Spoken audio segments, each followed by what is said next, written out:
ابو احمد، ايه الاخبار؟ الحمد لله كله تمام يا كبير. الله يكرمك. اعرفك بنفسي، انا ميسره الجوهري من شركه ميسره جروب. اهلا وسهلا، معاك احمد طارق من شركه سروح.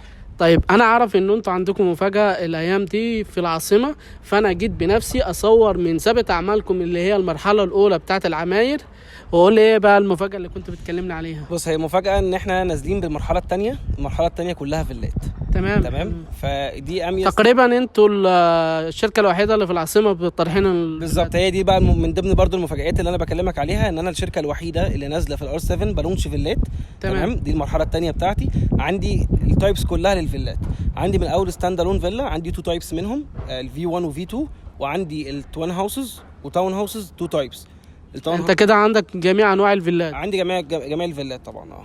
عندي التوين هاوسز والتاون هاوسز والكواترو والفاميلي هاوس. تمام. طب بالنسبه للمساحات؟ المساحات بتبتدي من 207 لحد 435 متر. يعني مساحات مختلفة، المساحات هتلبي جميع الرغبات كده. بالظبط كده. طب بالنسبة للأسعار، ده المهم بالنسبة لنا. الأسعار عندي بتبتدي من 13 مليون. طيب ممكن تكلمنا بس عن المرحلة دي، هيبقى فيها المساحات الخضراء قد ايه والمساحات المائية فيها؟ احنا بانيين، احنا المشروع عندنا الفيلات هتبقى 22 فدان. تمام. بتتكلم في 70% اللاندسكيب ووتر فيتشرز. فدي مساحات حلوة قوي. انت كل التايبس هتنزل كلها بحري.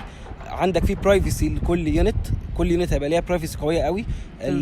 هتلاقي فيه الووتر فيتشرز لكل يونت، فكل يونت هيكون ليها الفيو بتاعها حلو قوي.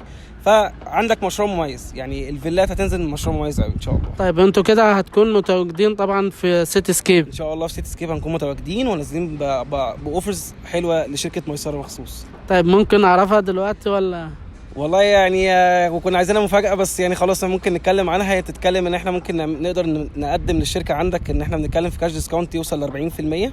تمام. البيمنت بلان ممكن توصل برضو ل 10% على 10 سنين. يعني مقدم 10% وقسط على 10 سنين؟ على 10 سنين. طيب بالنسبة لجدية الحجز وليه؟ انت تتكلم في 100,000 جنيه جدية حجز. طيب تمام. طيب بالنسبة للخدمات اللي حوالين المرحلة الثانية، هي الامتداد التجاري بتاع المرحلة الأولى ولا حاجة بالظبط؟ تانية؟ هيبقى برضو نفس الكوميرشال ستريب مول، هيبقى برضو مكمل معاك لحد منطقة الفيلات. عندك كلاب هاوس مخصوص برضو لمنطقة الفيلات.